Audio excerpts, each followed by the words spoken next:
My sister and niece are coming to live with us. Henry, my husband, surprised me by suggesting that I, a stranger in this situation, should find a cheap apartment to move into. I was shocked and couldn't believe what I was hearing. The house we live in actually belongs to my in-laws, but it's under my name. Although I'm okay with transferring ownership to Henry, I find it hard to accept that I'm still paying the $3,600 mortgage on it. After thinking about it for a while, I smiled and told Henry that I could move out. But then I would want a divorce. Henry smirked back at me and said, "Well, Dad's gone, and you're of no use to me anymore." He seemed almost casual about it. "Since you brought it up, don't expect any share of the property," he added condescendingly. Feeling hurt, I lowered my face and covered my mouth. "Okay," I replied, trembling as I heard the shakiness in my voice. Henry burst into laughter. "Cry all you want. Did you think I'd beg you to stay? Blame yourself for being abandoned by your husband," he taunted. I held back my tears, or rather my laughter. Henry had no idea what was coming for him. To distract myself, I thought about where I would live next. Oh, that place would be perfect. A $2 million luxury condo came to mind. Let me tell you a bit about myself. I'm Lisa, 34 years old, and my husband, Henry, is 36. He works as a staff member at a private girls' high school. He's quite popular among the students, often receiving multiple gifts on his birthday. Whenever this happens, he acts like he's annoyed, as if to say, "Give me a break." Once I jokingly mentioned to him not to make that face in front of the girls who give him those gifts. He just clicked his tongue in response.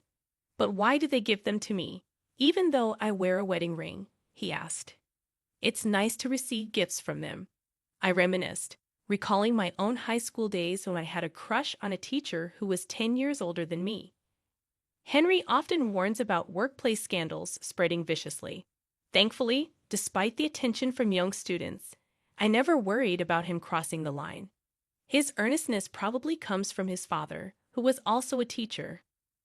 We currently live with Henry's parents in their house. Our plan was to move out once we had kids, but unfortunately, that hasn't happened yet.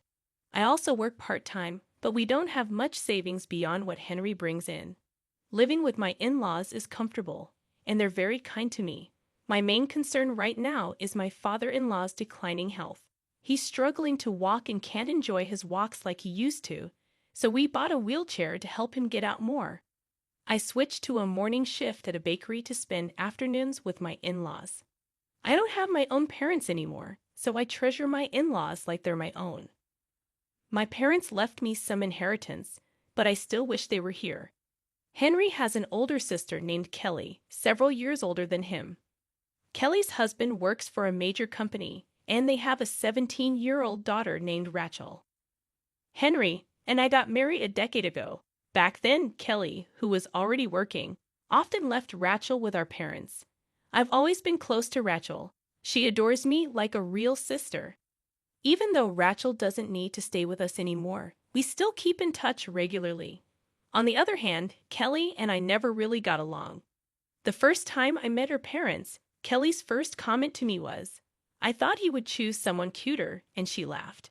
Henry didn't defend me, and if his parents hadn't been upset with Kelly at that moment, I probably wouldn't have married Henry.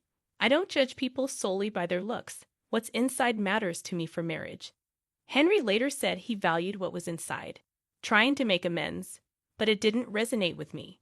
I felt his parents cared for me more, immediately getting upset on my behalf. That's when I decided I wanted to repay my in-laws for their kindness, since I couldn't do so for my own parents. Lately, Kelly often comes back home and talks with Henry and his parents, but she doesn't speak to me directly about it. Apparently, Kelly and her husband are constantly arguing, despite both working. She gets criticized for not doing enough housework. "Well, if I had a part-time job like Lisa, I could handle the housework too. But I work full-time," she snidely remarked, glancing at me. Kelly often compares herself to me, probably because her parents defended me when we first met, and Henry ended up defending me later. Lisa only manages because her mom helps her. If she were alone, she wouldn't cope at all.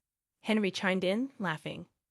When our eyes met and my mother-in-law looked coldly at me, Henry quickly changed the subject. But Lisa is really trying hard, you know. She's been taking care of Dad since his legs got bad, ignoring Kelly's surprised look. I went to the bedroom, worried, and called Rachel. She said calmly, "Oh, that's just Mom being unreasonable."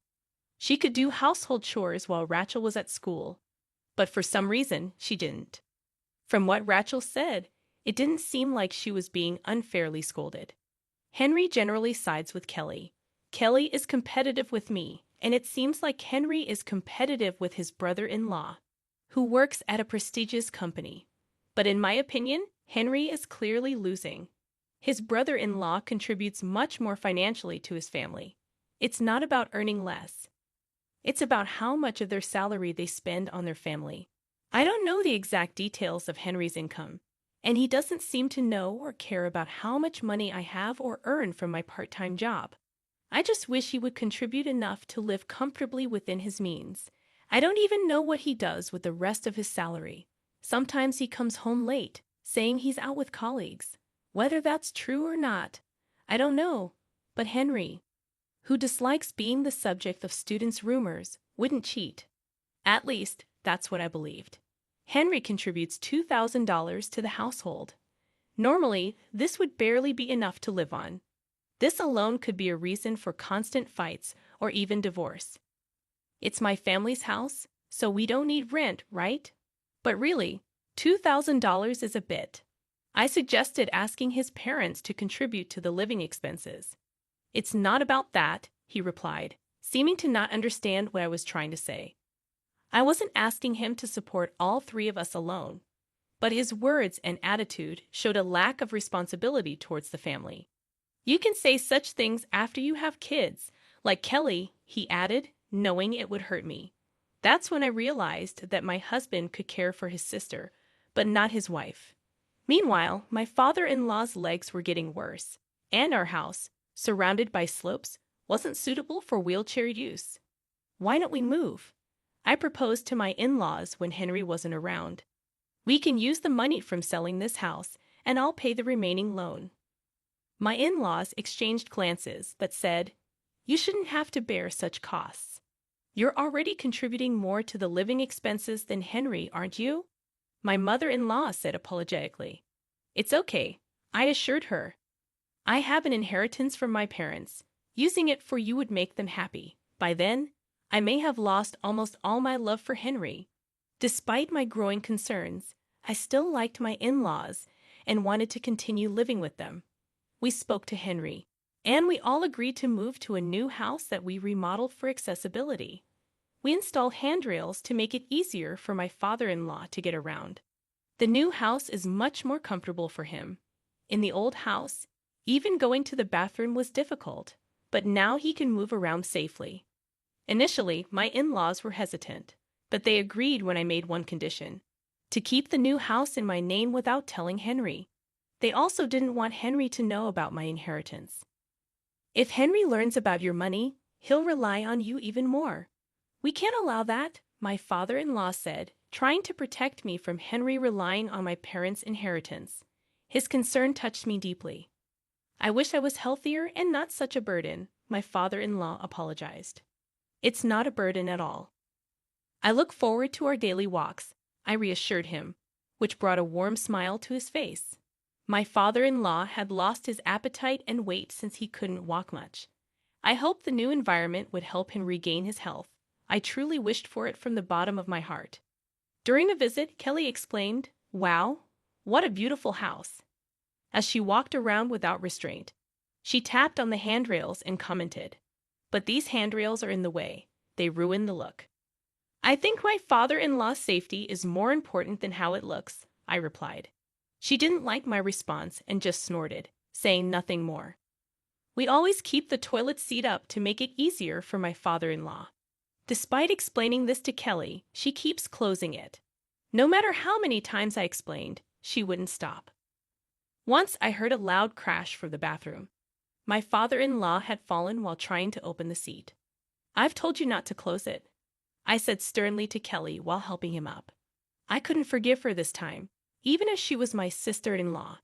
Thankfully, he wasn't seriously hurt. But leaving the toilet lid open is unhygienic, isn't it? And it's not good for Dad, Kelly argued. That's not the point, Kelly. Do you want to hurt Dad? I responded firmly. This time, it was my usually calm mother-in-law who became angry. Mom, Kelly didn't mean any harm, Henry interjected. Exactly. It's an exaggeration to say I would hurt Dad, Kelly laughed. But my mother-in-law's anger didn't subside. Get out right now, she demanded, driving Kelly away.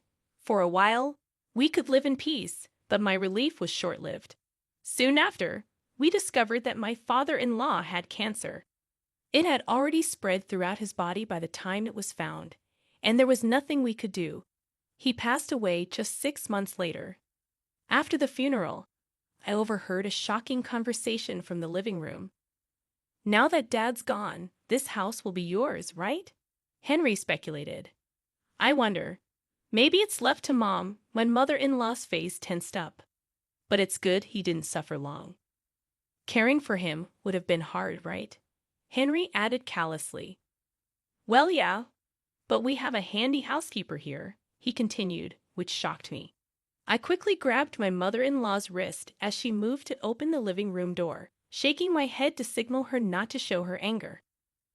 Maybe Rachel and I should move in too, Kelly said cheerfully. Inside, I'm sure I looked as angry as I felt. I had another reason to be angry at Henry. While preparing for the funeral, I found receipts from questionable establishments while organizing his suits. There were several of them in his bag, with addresses far away. He probably thought they wouldn't be traced back to his school or the students. The thought of him using the money he didn't bring home on such things infuriated me. By then, I was already planning how to confront Henry and possibly kick him out of the house. A few days after the funeral ended, Henry suddenly announced, "My sister and niece are moving in. You, a stranger, can go live in some cheap apartment." I recounted, stunned and unable to comprehend what he was saying. Apparently, Kelly and her husband had been fighting, and she decided to move back to her parents' house. Thinking her husband would apologize and ask them to come back, I added with frustration, I never thought they would try to kick me out. Henry's unawareness of the house being in my name and my responsibility for the $3,600 mortgage on it brought new realizations. While I had been considering ways to remove Henry from the house, I saw another option. I smiled and proposed, I'll move out, but then I want a divorce. It was clear to me that leaving necessitated a divorce to protect myself in the end. However, Henry, oblivious to my thoughts, just grinned back. Now that Dad's gone, you're of no use to me, he said dismissively. Since you brought it up, there won't be any division of property, he added condescendingly. His tone made me lower my face and cover my mouth. Okay, I replied, trembling, hearing my own shaky voice. Henry laughed loudly, taunting, cry all you want. Did you think I'd beg you to stay? Blame yourself for being abandoned by your husband. Clenching my fists, I struggled to hold back my laughter, knowing he had no idea what was coming for him. To distract myself from the ridiculousness of the situation, I thought about where to live next. Oh, that place would be perfect. I envisioned the $2 million luxury condo left to me by my parents. Among several properties my parents left me, this condo stood out. Although I wasn't very interested in it before, living in the last home my parents stayed in didn't seem like a bad idea. However, I worried about something. Moving there would mean living with my mother-in-law and Rachel. I've been racking my brain to find a way to rescue them from living with those two after my divorce from Henry.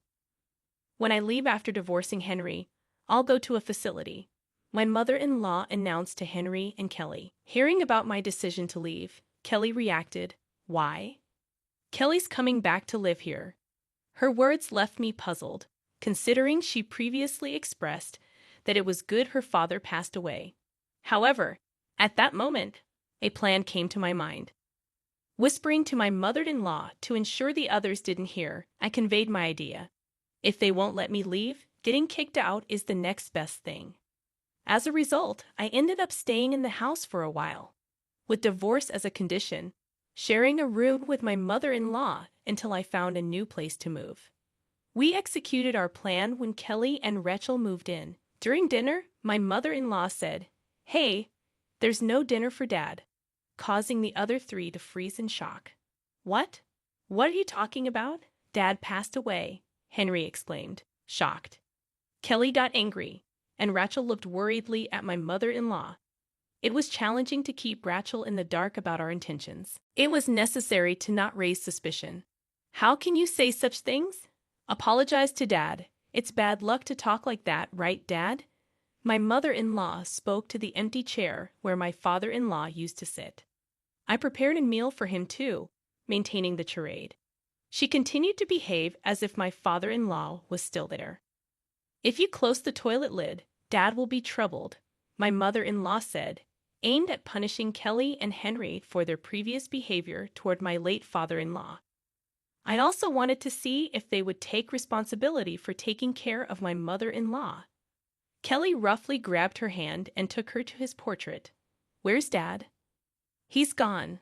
Look, there's the altar," Kelly replied, unfazed.